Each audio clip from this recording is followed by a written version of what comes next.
You are being lied to right now. Maybe it's your boss, your partner, or that guy trying to sell you a guaranteed investment. And the scary part? You probably have no idea it's happening. You think you do. You think, oh, he looked to the left, or she's fidgeting. She must be nervous. Forget everything you've seen in movies. That stuff is amateur hour. If you rely on those old myths, you are walking blind into a trap. Today, we are taking the gloves off. We are going deep into the psychology of deception, the exact same behavioral markers used by CIA officers, FBI interrogators, and high-stakes negotiators. We aren't talking about guessing games. We are talking about a scientific, 5-second window that reveals everything you need to know. This is the difference between getting played and having the upper hand in every single interaction for the rest of your life. Before we unlock this toolkit, I need you to do something for your own awareness. If you value the truth and want to protect yourself from manipulation, hit that like button right now. It tells the algorithm that you want real, actionable intel, not just entertainment. Go ahead, tap it. Let's make sure you're ready. All right, let's start with the baseline. This is where everyone fails. Most people walk into a conversation looking for lies immediately. That is a mistake. You cannot spot a lie if you don't know what the truth looks like. You need to establish a baseline. You need to know how this person acts when they are comfortable, when the stakes are zero. Ask them boring questions. How is the traffic? What did you have for lunch? Watch them. How fast do they answer? Do they use their hands? Do they maintain eye contact? This is your control group. This is normal. You need to lock this image in your brain. Why? Because the 5-second trick doesn't work in a vacuum. It relies on deviation. Here is the secret the pros know. The human brain is a supercomputer, but it has limited RAM. Telling the truth is easy. It's efficient. You just pull a file from your memory and say it. Lying is exhausting. The brain has to invent a scenario, check it against reality to make sure it's plausible, suppress the truth, and then articulate the lie, all while trying to look normal. It takes processing power, and that processing power creates a lag. This is where the 5 seconds come in. When you ask a hard question, a question that matters, watch the immediate reaction, not the answer they give 10 seconds later. Watch the first 5 seconds. If that person suddenly freezes, if their blink rate changes, if they pause just a fraction of a second longer than they did during the boring questions, you have a hit. That is a cluster. That is the brain buffering because it's building a lie. But wait, it gets deeper. It's not just about the pause, it's about the bridge. Liars hate silence. Silence makes them feel exposed. So in that critical 5-second window, they will often use a bridge to buy time. They might repeat your question back to you. You ask, "Did you take the money?" They say, "Did I take the money?" That isn't clarification. That is stalling. That is their brain frantically writing the script for the lie they are about to tell you. Or they might attack the premise, "I can't believe you'd ask me that." That is fake outrage designed to put you on the defensive so you stop looking at them. You need to become a hunter of these micro-behaviors. You are looking for the shift. If they were calm talking about lunch, but suddenly become rigid when you ask about their whereabouts last night, that rigidity is a scream. It's a biological alarm bell ringing in their nervous system. We are just scratching the surface here. The 5-second trick is powerful, but there are specific verbal traps you can set that force a liar to reveal themselves without you ever making an accusation. These are the tools that separate the victims from the victors. I'm about to tell you exactly how to set those traps. But first, you have to understand why your gut instinct is usually right, but your logical brain talks you out of it. We are going to fix that wiring. Your intuition is not magic. It is evolutionary survival. When you get that pit in your stomach, that bad vibe, it's because your subconscious mind picked up on a micro-expression, a flash of anger or fear that lasts less than a second that your conscious brain missed. The liar is leaking the truth, and your body is trying to warn you. The problem is, you talk yourself out of it. You say, "I'm being paranoid." Stop doing that. The CIA doesn't ignore the gut, they verify it. So, how do you verify it without accusing them and blowing up the relationship? You use what interrogation experts call the presumptive trap. This is brilliant because it is subtle. Let's say you suspect an employee is stealing from the register. An amateur asks, "Did you steal the money?" The employee says no, and you're stuck. A pro asks a question that presumes the scenario but asks for an opinion. You say, "Hey, hypothetically, what do you think should happen to someone who got caught stealing from the company?" Listen to the answer. An honest person is usually harsh. They have zero empathy for the crime because they didn't do it. They'll say, "Fire them instantly," or "Call the police." They are offended by the idea of theft. But a liar identifies with the thief. They will subconsciously try to minimize the punishment for the crime they committed. They might say, "Well, it depends on the situation. Maybe they needed the money, or maybe just a warning." That hesitation, that leniency, that is your red flag. They are negotiating their own sentence before they've even been caught. Now, let's talk about the timeline. This is the cognitive load concept we talked about earlier.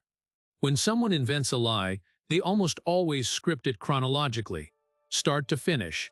I woke up, I went to the store, I came home. They have rehearsed this movie in their head a dozen times. If you want to break them, break the timeline. Ask them to recall the event in reverse, or jump to the middle. Ask, "Okay, before you went to the store, what was the very last thing you did at the house?" Watch the panic. An honest person simply remembers. The memory exists in 3D space in their brain. They can jump around effortlessly. A liar has to mentally rewind their fake movie script to find the answer. You will see them look away. You will hear the UHS and ums, and you will see that 5-second delay we talked about. They are buffering. The script is broken, and they are scrambling to write a new. Here is another massive tell that people miss because they are too focused on the face. Watch the feet.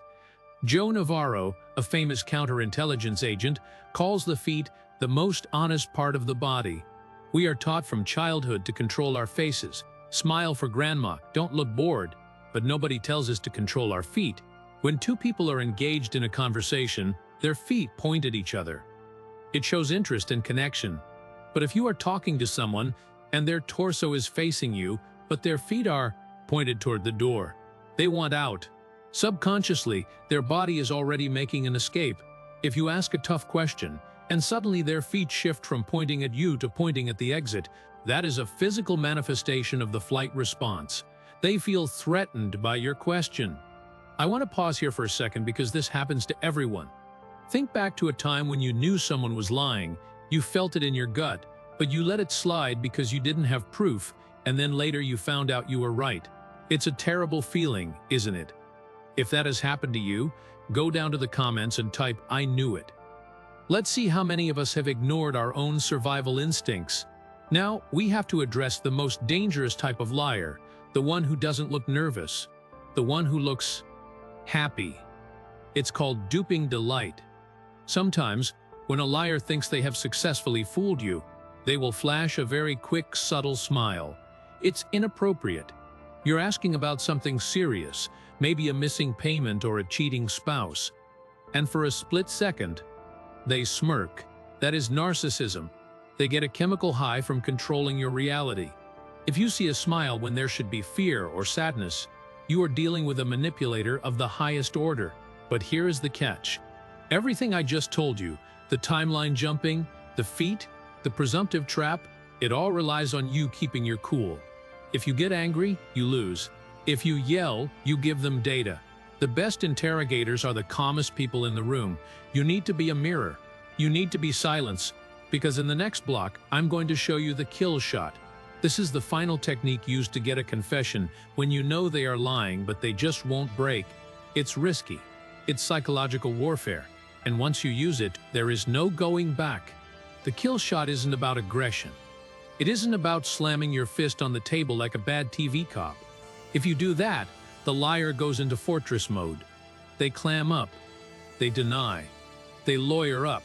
The kill shot is actually the opposite. It's about empathy. You see, the only reason people lie is fear. They are afraid of the consequences. They are afraid of losing their job, their relationship, or their reputation. To get the truth, you have to lower the cost of admission. You have to give them a way to confess that saves their dignity. We call this building the golden bridge. You offer them two options. One option is terrible. It paints them as a malicious, evil person. The other option is understandable. It paints them as a good person who made a mistake. Let's go back to the missing money example. You don't say, "Did you steal it?" You say, "Listen, I want to understand what happened. Did you take the money because you're a thief who doesn't care about this company, or was it a one-time emergency and you were planning to put it back before anyone noticed?" Look at what you just did. You gave them a choice. Option A, you are a criminal. Option B, you are a good person in a bad situation. If they are guilty, they will almost always jump on option B. They will say, "I was going to put it back. It was an emergency." Guess what? That is a confession. You just got the truth. You allowed them to save face while admitting the act. This technique works on kids, it works on spouses, and it works in business negotiations. You are essentially saying, "I know you did it, just tell me why." But there is one final rule you must follow when you deliver the kill shot. It is the hardest thing for human beings to do. After you ask that question, you must shut up. Total silence. Do not fill the void. Do not clarify. Do not stutter. You ask the question, you lock eyes, and you wait. The silence will feel heavy. It will feel awkward. The pressure in the room will skyrocket. The liar will feel an overwhelming urge to break that tension, and the only way to break the tension is to speak. Since you gave them the golden bridge, the easiest thing for them to say is the excuse you just handed them. Whoever speaks first loses. If we talk, you let them off the hook. If they talk, they reveal the truth. Now, take a step back. Look at the arsenal you have just built.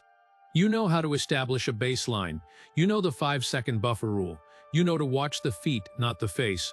You know about the timeline jumping, and you know how to execute the kill shot. The world is full of noise. It is full of people wearing masks, trying to extract value from you, trying to sell you things you don't need, or convincing you to trust them with your safety. Most people walk through life asleep. They take everything at face value. They get hurt. They get scammed, and they wonder why bad things happen to them. That is not you anymore. You are awake. You are reading the code behind the matrix. But remember, with this knowledge comes responsibility. You can't turn this off. Tomorrow, you're going to walk into work or sit down at dinner, and you're going to see things you never saw before. You're going to see the micro-expressions. You're going to hear the hesitation. Don't become paranoid. Become prepared. Use this to protect your family, your finances, and your sanity. There are dark corners of human psychology that we haven't even touched yet. Social engineering, subliminal influence, the psychology of power. We are going to explore all of it on this channel. We are building a community of people who refuse to be victims. If you want to be part of the few who actually understand how the world works, click that subscribe button. Turn on the notifications. Do not miss the next briefing. Stay sharp, stay observant, and trust your gut.